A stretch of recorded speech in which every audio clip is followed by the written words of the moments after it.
Hello বন্ধুরা, 1 cup বিউলির ডাল, 2 কাপ চাল, তার মধ্যে গোবিন্দভোগ চাল দিয়ে বেটে নিলাম সুন্দর করে। তার সাথে একটু নুন দিয়ে দিলাম। এরপরে কড়াইয়ের মধ্যে তেল দিয়ে সর্ষে, শুকনো লঙ্কা ফোড়ন দিলাম। ব্যাস, এরপরে দিয়ে দিলাম একটু কারি পাতা। কারি পাতা দেওয়ার পরে দিয়ে দিলাম একটা পেঁয়াজ, তার সাথে একটু কাঁচা লঙ্কা, যতটা ঝাল খাবে দিয়ে একটু ভেজে নেবো লাল লাল করে।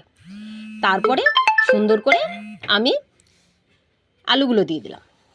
আলুগুলো একটু হাতের সাহায্যে চিপে চিপে দিয়ে দিলাম। তার সাথে হলুদ দিয়ে দিলাম, লঙ্কার গুঁড়ি দিয়ে দিলাম, ভাজা জিরের গুঁড়ি দিয়ে দিলাম। দিয়ে নাড়াচাড়া করে সুন্দর করে রেডি হয়ে গেছে আমার ধোসার পুর। এরপরে আমি কড়াইটা রেডি করলাম, মানে চাটুর মধ্যে তেল দিয়ে আর একটু জলের সাহায্যে ছিটিয়ে নিলাম। ছিটিয়ে আমি এক একটা করে ওই বাটারটা দিয়ে দিলাম। দিয়ে তার সাথে একটু আলু দিয়ে দিলাম। দেওয়ার পরে রেডি হয়ে গেল আমার ধোসা।